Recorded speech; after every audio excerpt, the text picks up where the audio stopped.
I can't imagine having like a family off this like sole income. And I already have a house. Like I could do it again. I am younger, so I feel like people don't, well, like off the bat, they probably don't take me as seriously because she's like, oh, she's just a little girl. She doesn't know what she's doing. So I definitely had to grow thick skin in that regard. Like I took a deep breath. I was like, this is what I should be doing. Like it felt right. Can you really find deals anywhere in the US right now, even competitive high cost of living markets? Well, today we are interviewing Daphney, who is a lady landlord real estate investor from Connecticut, and we're going to talk all about her success in purchasing in exactly that type of market. Daphney, welcome to the Lady Landlords podcast. How you doing today? I'm doing good. How are you? I'm good. I love that you were originally a listener to the Lady Landlords podcast, and now here you are on the Lady Landlords podcast. It feels so surreal. Yeah, I think originally I found the Facebook group because I found a Connecticut like real estate whatever, and then how Facebook is. They're just like they know you. So they suggested Lady Landlords, and then I saw that you'd mentioned a podcast. It's like there's a whole world out here, and I love the lady aspect because business professionals are usually it's men and it's big macho whatever, and these are just typical everyday women with the most amazing side hustle. So I'm glad to be a part of it and to be on the other side here. Yeah. No, and I love how that came really full circle for you. So I'm very excited to get to highlight your story and your journey as a real estate investor in today's episode. But I always just like to start off by just saying, can you just share a little bit about who you, Daphney, the woman, is behind the real estate investor? Okay, I am. I'm from Connecticut. I still live in Connecticut. I am a nurse. I've been a nurse for about 10 years. I am very close with my family. I like to hike. I like plants. I like gardening. My dog is roaming around in the background here. I love to travel. I actually literally just flew back in from California this morning, so I'm glad we could squeeze this time in. I'm just a simple girl living. But I feel like you're exactly who you just described. The typical woman that found an amazing side hustle. Yes. Right? You are that woman. So where did real estate even come up for you? Was that something that since you were a kid that you were like, oh, I want to buy a rental property? Or like where did that just kind of come up within your life? Not at all. Like my CPA, he suggested it probably maybe 2 or 3 years into my nursing career. I was 22. Wait, I graduated when I was 22. So like maybe 23, 24, 25. He's like, you're giving all your money away. Every year he would tell me that. And he would say like, you should just, put some money into, getting a multifamily because that will, have such a great return. And that just sounded like mumbo jumbo to me. At the time, it was just such big words, so scary. And at 26, it's like, okay, sure, let's do it. My mom just literally found this house she searched Stratford homes for rent on Google, and poof, she found the first one here. I love that you mentioned that because I like that there was just action taken, right? Yeah. We see a lot of our members, I know you know the term analysis paralysis, right? And people can get caught up for months, for years on not actually taking that action, right? And here it was. I love the example of just like your mom just happened to go on a website who was not analyzing deals, was not analyzing markets, right? Is not an expert at like running numbers and calculators and stuff like that. And was just like, hey, I think this is a good option and I think you should look forward to it. Right? Yeah. It was really that like simple within that. But at the time, beautiful. You were just looking to just really offset your taxes better. You weren't looking to be an investor. No, I didn't. I had no plan for that at all. It's just I think one year, that same year when I was talking to my CPA, the amount that he charged to do the taxes is all that's what I made. Because I don't have children. I paid off my, my college. Like I had no dependents or anything. So I broke even to pay him. And it's like, there goes all my money that I worked very hard for. Right. So yeah, that was the plan, and then I kind of realized I'm kind of good at it. I'm glad that I it fell into my lap this way, and I'm actually spreading my wings in this area of life. I wasn't expecting this at all.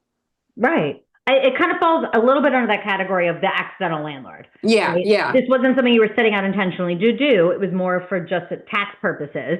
And then now here we are talking about, some of your growth that we're going to talk about a little bit later in this episode here. With that first property, it was a duplex. You live in one unit, you rent out the other, commonly known as house hacking here in the real estate world. I love house hacking because I feel like it's a great intro to landlording.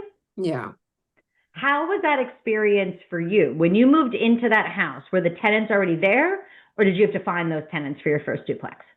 The house was vacant, so I had to find tenants on my own, and I was still working night shift. It was 2020. It was early 2020. I closed in January, and then we did the lease for March 1st. I moved in the following week, and then, you know, The shit hit whole the world fan. changed. So, yeah, that was quite the experience, but it was vacant. I did all of it myself, all the legwork with looking on Zillow and, checking credit applications and all that jazz. It was an eye opener because I've never been a renter. I was living at home with my mom, so I don't have that other Ah. side of like the perspective. But I learned.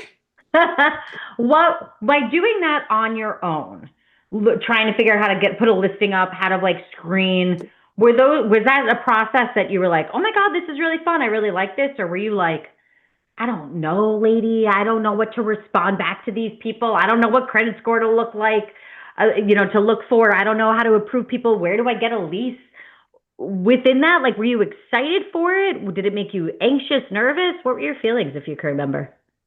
I think it was all of the above. I was Okay. excited because it was just like a new adventure because I was very comfortable being a nurse, and the way my brain works, I'm like I need to learn something else. Like Yeah. I like kind of plateaued in that career. I'm like, okay, what else can I do? So I was excited to learn that aspect of like real estate, but it was also very nerve-wracking and frustrating sometimes because people do ghost you, and you set up a showing and they never show up. And I was doing night shifts. I would leave, my mom's house. I would come to the house, wait for them to show up, and then nothing. Or, oh, I'm running late. Can we do tomorrow? And it's just like, okay, like there goes time out of my day.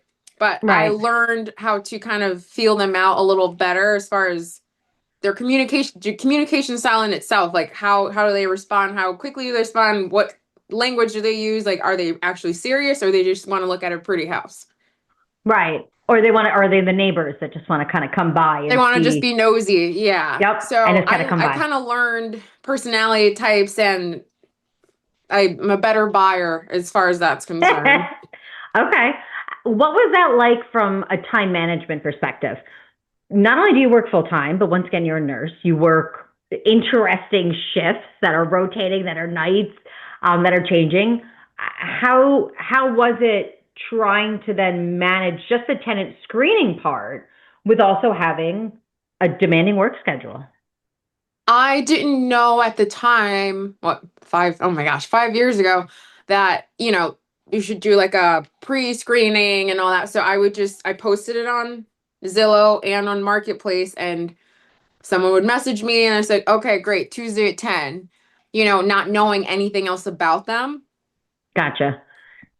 And then you find out they, work like they have a minimum wage job, and I'm asking for a certain amount which they would not be able to afford. And I do remember my mortgage company, they made me do like a little course online.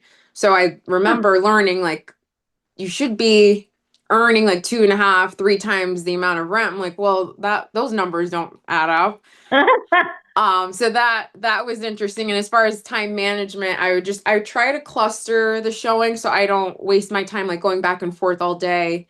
Or, if I had a day off, I'd rather bunch them together so I knew I had like the rest of my time to myself. Because time is like one is now the most important reason why I'm in this real estate journey of mine.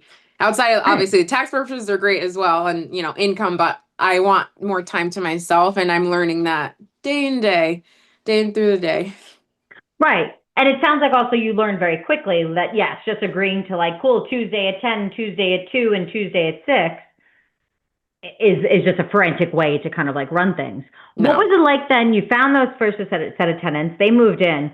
What was your experience like now being the landlord, living in the house, albeit in a different apartment, but still living in that space? But what was it like now being the owner, the landlord of a new house? It was definitely intimidating, and I feel like I am younger, so I feel like people don't, well, like off the bat, they probably don't take me as seriously because she's like, oh, she's just a little girl, she doesn't know what she's doing. So I definitely had to grow thick skin in that regard, and I'm definitely like a little bit of a control freak. So I would see, like, for example, I have like a gate, like you'd slide the latch for it to close, and they would always leave it open. And so it's just like, Daphne, it's not a big deal. Like, I can't, I'm gonna text them every time, like, please close the gate. Like, it just looks silly to leave it open, like half open.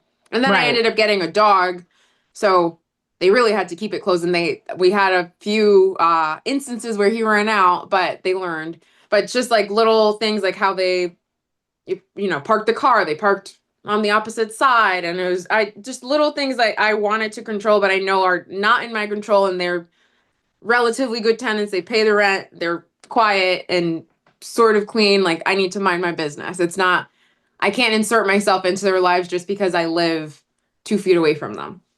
Right. And I think that's interesting when it happens when with landlords that are living in the same property as their tenants, because you see all those little things so much more. Yeah. If you weren't living there, you wouldn't necessarily notice, okay, they left the gate open. You might hear it from another tenant, Right. but you wouldn't, but maybe the other tenant wouldn't have cared. But it's a little bit different when it was still people in a shared space also with you, right? Yeah. A lot of times in Lady Landlords, we talk about, or there's questions about if it's okay to then share that you are the landlord, or if you want to just play like you're the other tenant, or maybe a property manager. Did you ever kind of go through that in your own mind? Like, is it okay that these other people know that now I'm the owner? Or did you ever consider just kind of saying, no, I'm just the property manager? Or were you just upfront about who you were at the very beginning? I was upfront because I don't have like a good poker face in that regard. And then if they texted me about something, like it's my call to like make the decisions as far as if a plumber needs to come and what needs to be done. Like Right. they would be speaking with me directly. It's my decision. I didn't even think of like putting on like a property management front. I don't, Right. I just rather be straightforward. I'd rather that if I was, renting, I'd want to know who I was living with in the same regard. Like, I want to know who I'm living with. Like. Right. I agree with that. I feel like that's kind of, we expect that honesty from tenants. Yeah. Therefore, we have to be the model for that. We really have to be able to say, great, like I'm going to be upfront with you and I expect that same transparency back. So I'm glad that was a route that like you went, and I think that was the right thing to do. Absolutely. Where where then did it kind of pop up that maybe you should join a couple like landlord groups on Facebook, or maybe listen to a couple podcasts and think about kind of scaling this? Where did that kind of pop in your journey here? That was, yeah, like last year, maybe winter, spring of 24. I love what I do as a nurse, but I realize, 30 plus more years of this full time, I think I would be I want to pull my hair out now. So, and with the very, very small incremental raises we get annually, like Right. it's just the cost of living. And I don't have kids. I don't have any dependents besides a dog. I can't imagine having like a family off this like sole income. And I already have a house. Like, I could do it again. So I wanted to learn more about the rules and regulations and how Connecticut runs things. I didn't really Yeah. look into. I was just like, okay, sure. I signed all the papers 5 years ago. I didn't really know about the other minor details. So I wanted to learn as much as I could before taking that leap again. Because if I knew what I know now, I that would definitely make me a little more hesitant because there's so much liability and it's scary. But the more you know, the less scary it is. I love that you said that. I feel like that's kind of half the game here, is kind of having that understanding and that knowledge of what should be done. I think there's a balance, right? I think it's great that once again, your mom was just like, yep, I found a property. I think you should go look at it. I think it's a good fit for you, right? And taking that action, but also we want to make sure that we're making still the smart decisions and really matching that up with the knowledge, with the skill, right? So at a point you said, okay, let me join some groups on Facebook. Let me start listening to some podcasts, things like that. A little over a year ago now, you decided to come and join our Inner Circle mentorship program that we have in Lady Landlords. Do you remember, I know this was a while ago, but do you remember what made you say, like, yes, now this is some time for me to be able to get some support? Yes, I must have reached out. I don't know if it's by email or text or whatever. I think Danielle, I want to say, Oh, from maybe. our team? Yeah. Yeah, Danielle. I think, Yeah. yeah. And so we had a Zoom and I was just like I took a deep breath. I was like, this is what I should be doing. Like it felt right. I felt like we were having Good. a conversation and I think she has like a few kids and obviously she has like another job, but this is just like you need to, I don't know, branch out and have savings for yourself instead of relying on just like a sole amount of source of income, especially with a family. But just with the way the times are going these days in our country, like having a little cushion definitely helps. So I listening to her and like reading all the posts, and I just felt, and the podcast too, I just felt like this was the right move for me to make to kind of take that leap again. Good. No, Danielle, I'm going to give a little shout out to Danielle, who's been with the Lady Landlords team for a very long time. She was a member. Danielle has her first home up in Massachusetts with her daughter, which has just been fantastic to be able to see. So shout out definitely to Danielle, who's Yeah. been a huge supporter of not just Lady Landlords, but of me. She and I have actually become really close friends. So I got to message her back later today. So Daphney, I have to It's tell so her that. crazy. I remember that. That was like June of 24, I Right. think. No, that was quite some time ago. So I'm impressed Yeah. you remembered her name. But no, Danielle's absolutely fantastic. So I'll give a little shout out to Danielle, and her daughter Naya, who's such a sweetheart. I think they're coming to visit actually down in New York. Oh. Yeah, you'll get to meet her probably next year when Lady Landlord's meetups come back, since you're in the Yes, local I do area. definitely want to partake in that because I love, my friends, but they just don't have the understanding of how things go. So you can like complain and or, bounce ideas up, but they just don't have that like grasp on it because it's not they're not in this field. So it's so nice to have that camaraderie and like people, commenting on a question you might have and you have 50 different answers, which sometimes can be Right. overwhelming, but it's good to have different insights. So I really appreciate this group. Right. I think that was, to be honest, Daphne, that was something that I really needed when I first started the Lady Landlords group, which oddly enough was about March 2020. That was Oh, really when the group kind of kicked off. But for me, I was sitting there being like, my family thinks I'm crazy for buying rental properties. I walk into a meetup and it's just bro after bro after bro. I have nobody to talk about these like questions, these oddities. I'll never forget one of the first things that happened with my first duplex was tenants moved in and the girl, that was actually a 3 bedroom, but there was only 2 of them. And the woman was just like, oh, I'm going to use the 3rd bedroom as my personal closet. Love shopping, love clothes. I'm using it as my dressing room. Fine by me. Less wear and tear by another person in the property. But the closet rod broke like literally on day 1 of her like moving in. So there was a part of me that was just, and she messaged me about it. And part of me was just like, well, is that like my responsibility? Like, was the structural integrity of the closet rod, or she already told me she has a ton of clothes. Did she put too much weight on it and did it break from there? Right. Long story short on that one is I just bought her a new closet rod. It was like $20. yeah. Totally worth it to keep a tenant happy. But it was one of those like first questions that I was like, there's nothing in the lease about this. There's no, like, what is this gray area that we're living in? And I didn't have anybody that I feel like I could run this past or talk things through. And that's a tiny, tiny example of the thousands of questions and decisions that landlords have to make. Yeah. So it is really, that's kind of my favorite part, is really just the community and getting to talk to other women that are doing this and have gone through these experiences. So I'm glad that that's really something fitting with you. I'm going to make a mental note to make sure to introduce you and Danielle. Hopefully when you guys get to meet in person next year. But with that, so then you made this decision, okay, I want to be able to scale this. I want to be able to do that, right? So like I said, about a year or so ago when you joined then the Inner Circle mentorship, we decided, okay, on to next property. You wanted to stay in Connecticut, right? Yes. And a lot of our conversations there were about just what that market looked like, about deal analysis there, about like the market there. What made you want to stay in Connecticut specifically? Just the proximity of with my schedule being all over the place. Like if there was an issue, I would just want it to be like on site because I don't have a property manager. I do have plenty of friends and coworkers and family like in this area. So if I was in California on vacation or something and there was a plumbing issue, I could shoot a text to a friend and see if they would be able to like check in on it. And I do have, my emergency contacts that I could just shoot them a message and have the plumber go look at it. But I would want someone that I trust to, have eyes on it as well, which I think that was like one of the first, what are they called?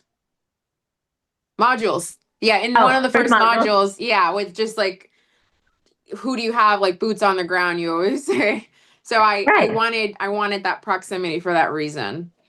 Right. I think picking your market first is just a way to go.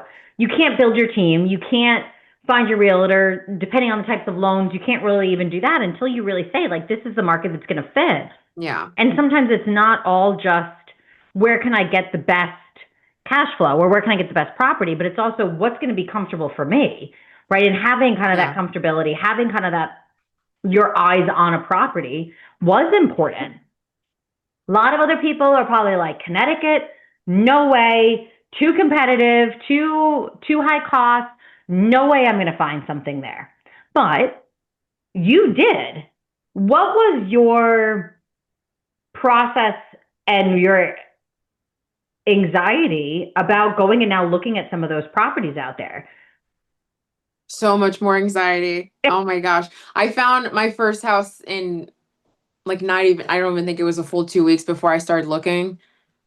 And poof, it just fell into my lap. So I knew that wasn't the case. That wouldn't be the case this time around, but the prices were just so much more higher than what I originally purchased for. And you hear all the scary stories about the mortgages and the tax and the this and that. So I definitely had my own little analysis paralysis, which is why the group was so helpful in meeting with you and with you poking me like, okay, what's on the homework assignment? Because I needed that little fire under my ass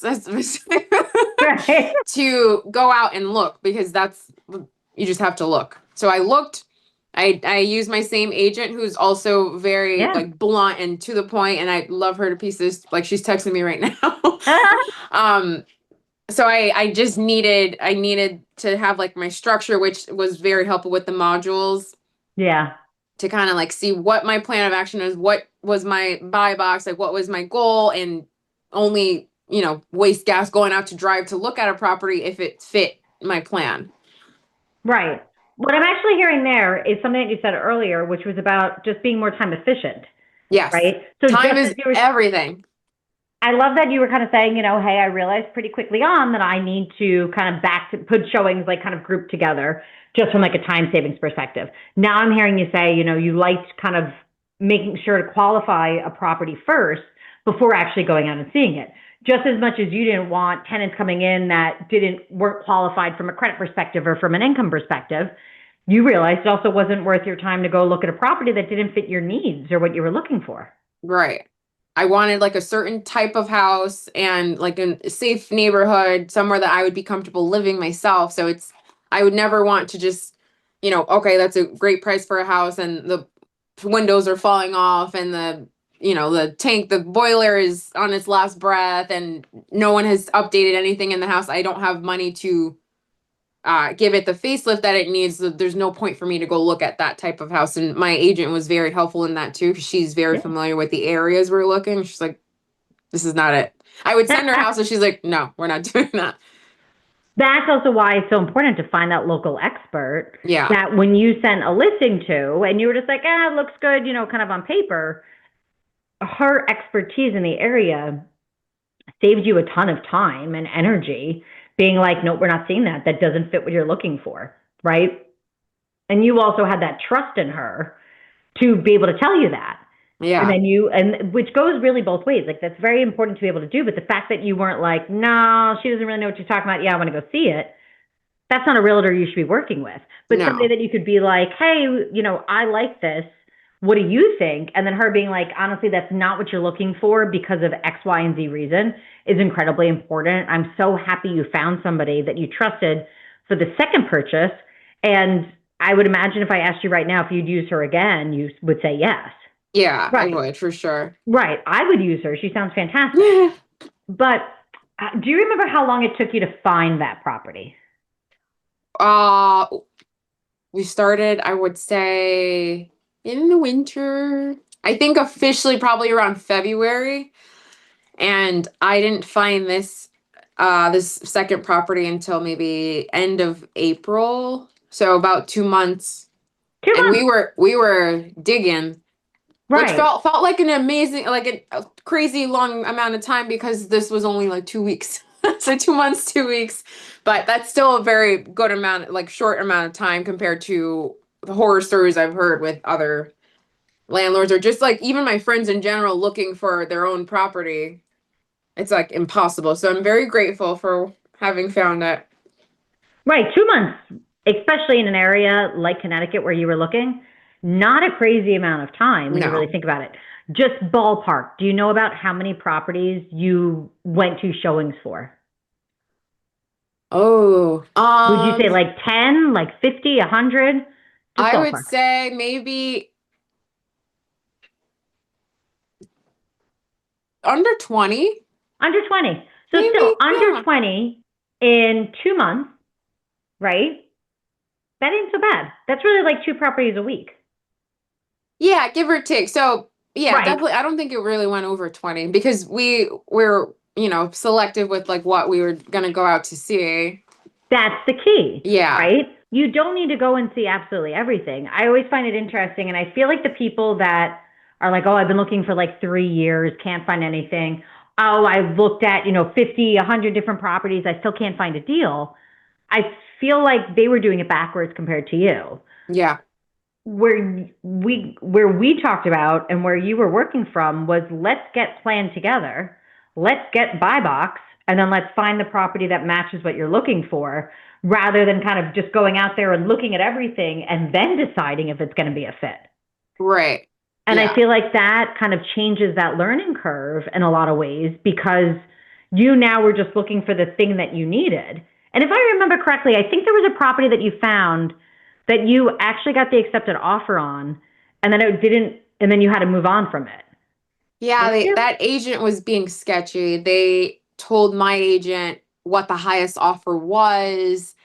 Like, are you sure you don't want to add like another 7,000 to that or something? So, and um my offer did end up getting accepted, but then I think they were kind of holding out because they probably did get a higher offer, so they backed out of my offer, which I like that was just too messy. Like I didn't want to I didn't feel good about it.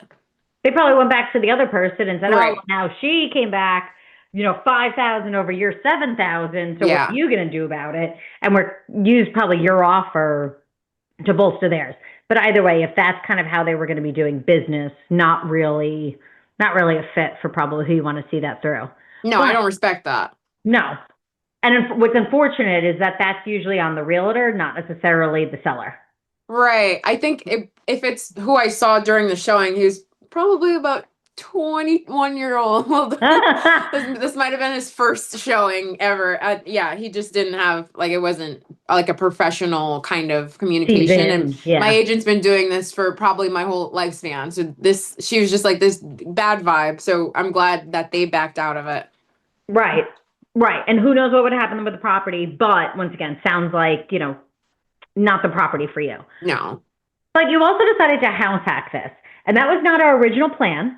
We kind No. of threw that out there as like, hey, this would be an option if it was the right fit. It's like, And then as we move forward, then it kind of became, hey, this actually is a better fit for you to be able to do and do that house hack.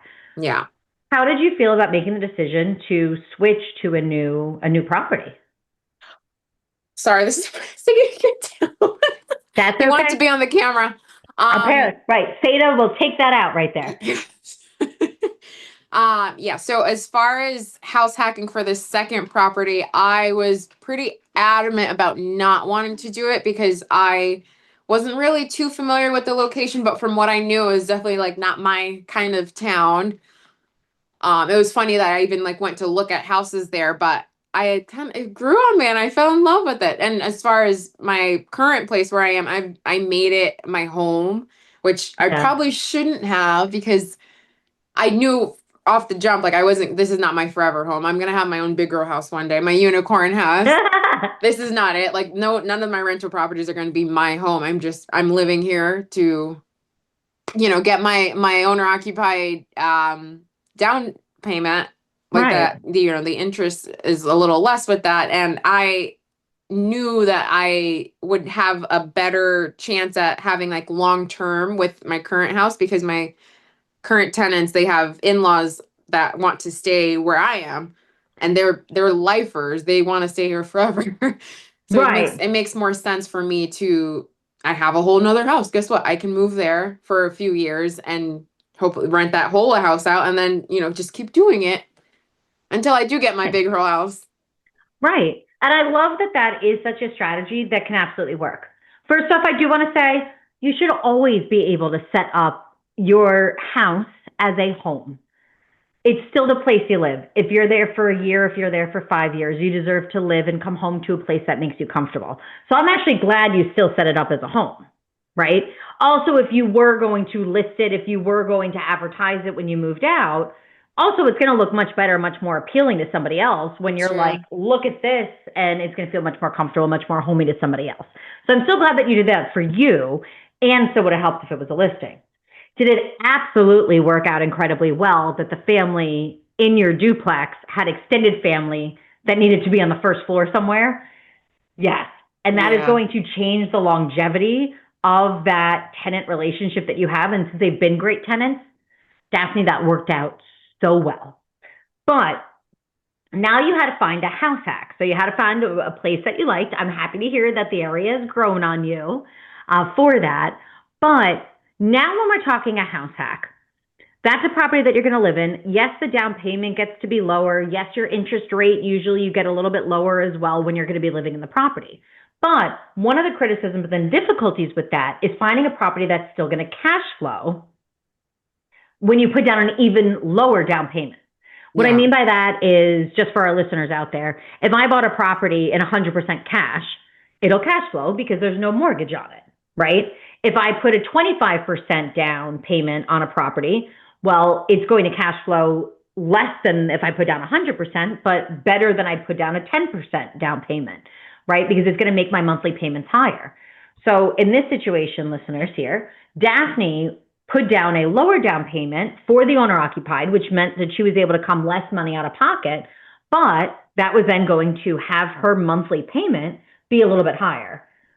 Now doing that, Daphney, in that high cost of living competitive market, did you find a property that would cash flow in this new duplex? Yes. So Deal Check was super, super, super helpful. Love that site. Oh my gosh, I love it so much. It was just like it was like a game. I would do so many. But yeah, so the numbers do work out, and I'm hoping to refinance if and when possible to bring that When? down. Yeah. When interest rates change. Yeah, whenever You and that I will be happens. first online to Yes. But refinance. renting out where I currently stay plus the income for the bigger unit where with the property that I just bought, that'll more than enough cover the mortgage. And Right. my uh original tenants, they are already covering this mortgage. Right. So Right. the numbers definitely work out in my favor, and I'll have ample amount to send to my HELOC, which is how I got the down payment to begin with. Right. And that we talked about months ago. That is a number that so many lady landlords completely forget to incorporate into their deal analysis. The cost of borrowing money.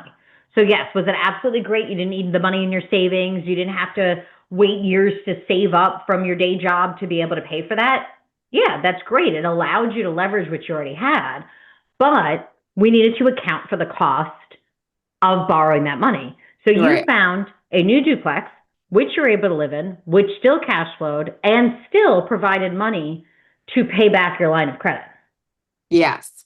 Kind of So once I amazing. can like clear that out and refinance, like I will be in the plus, like even more Right, the so. plus side. The plus plus. The plus side. But what I Yeah. love about it is it still works now. Yes. It still works. It still made sense to be able to pick up. And I love that you were able to do that in competitive Connecticut in 2025 to be able to do that. You also mentioned there that the new property you bought, one of the units is a larger unit, Yeah. correct? But you didn't need that right now. No. No. Me and my dog are fine, and the smaller, and it's the less, and it's so funny. It's like very similar. It's separate entrances, which I love, just like my current place, and the smaller unit, which I can give TLC to over time, which is what I've done here. But the bigger unit is already like it's set to go, so that Right. helped out a lot. Right. That was something that I think is so important when you're looking at multifamilies. Most multifamilies are not two beds with one bath over two beds with one bath. There are completely different makeups, right? Sometimes you can find, a four-family house with a little mother-in-law suite with a studio downstairs or a one-bedroom, right? Sometimes it's a three-bedroom over a four-bedroom. There's all these different makeups and all of these different combinations, and really finding one that can work for you.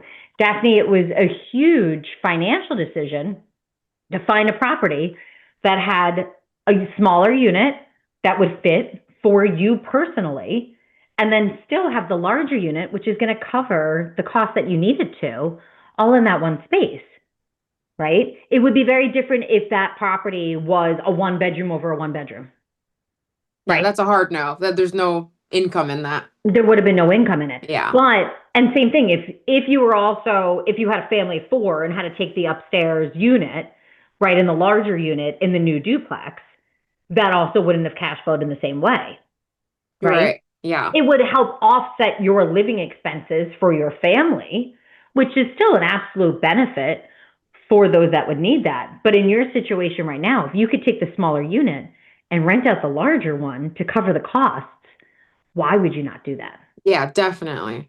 So I think that was really, really smart for you. I think it was Thank a great you. fit. Yeah, Yeah, I hope it'll be a great fit. I'm gonna have movers this weekend, and September I'm out of here. that's great. Okay, and we're getting close to that. Yeah. How has it been going looking for the tenants for that unit? So, going back to my valuing my time, I sourced that out to my agent, which I like because of it being a little further away, it would be a very major inconvenience for me to sit there all day, and you schedule with five people and only two show up, and this one's running late, this one's all the stories and the excuses, and I just didn't want to deal with it. I don't have the time to. So I have my agent digging into that now, and she's had a few bites, nothing serious yet, but I feel like something's coming, something's cooking soon. Right. And also, it's still new and that's all getting settled. Yeah. But I'm happy that also you looked at that and said, what's going to fit with my lifestyle once again? And then also you had the cash flow from the property, right? So now you know, okay, hey, when we get it rented, first month or two, we're going to end up having to kind of take care of that fee to be able Yeah, to use that realtor. But you know what? If that saves you the time and the energy and the peace of mind, it's worth it. isn't that what money is supposed to be used for?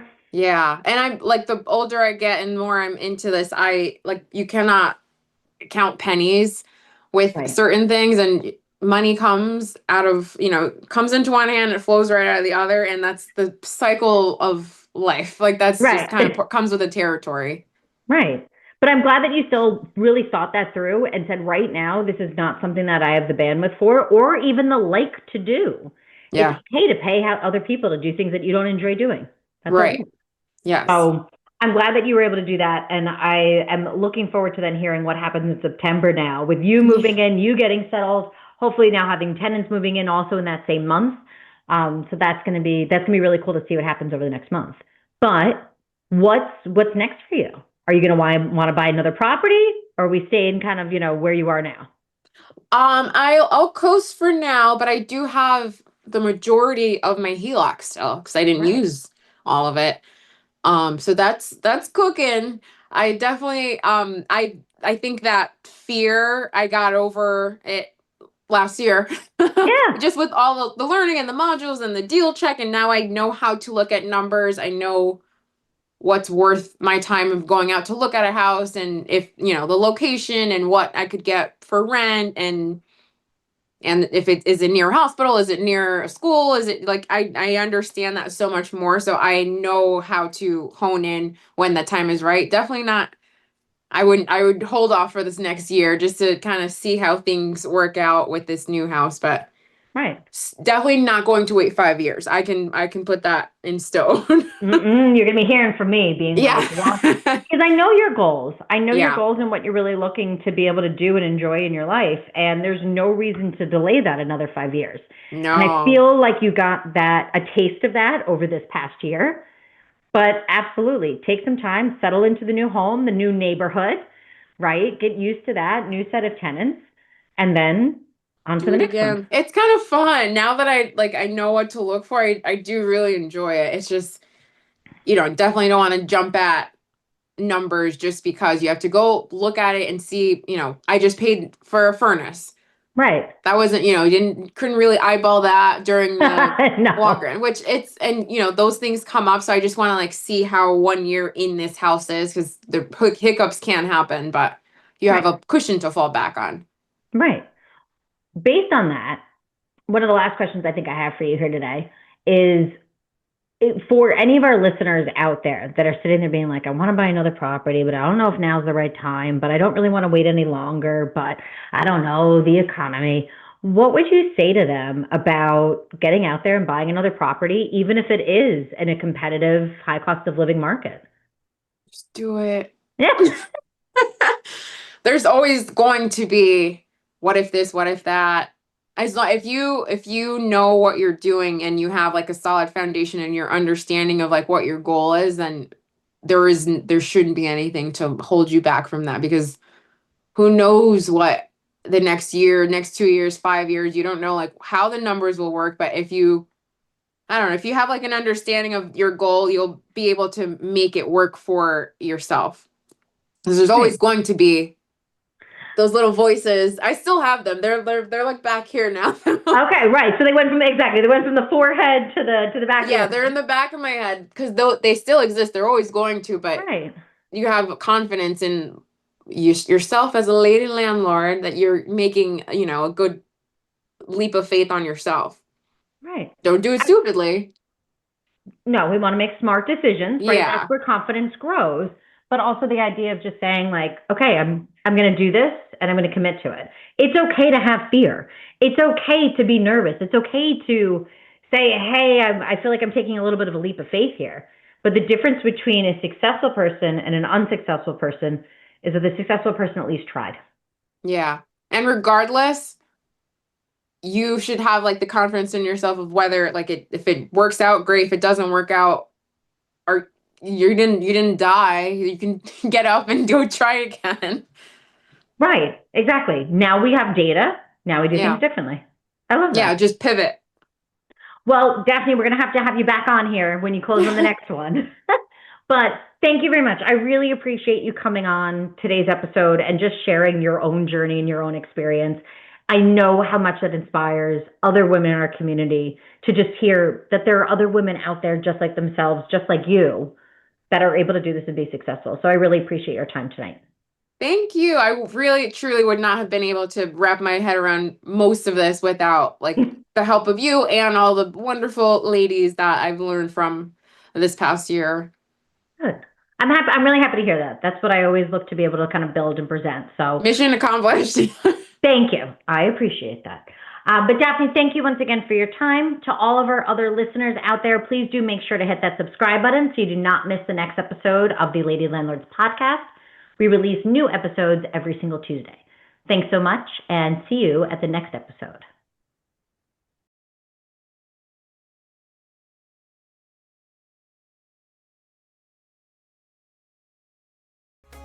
Thank you for listening to the Lady Landlords podcast. If you're feeling stuck in your real estate investing journey, visit lady-landlord.com to book a 15-minute orientation call with me and see if you're ready to join our mentorship program. Or you can subscribe to our newsletter and join our Facebook group for exclusive real estate investing tips and offers. Invest with confidence. Become a Lady Landlord today.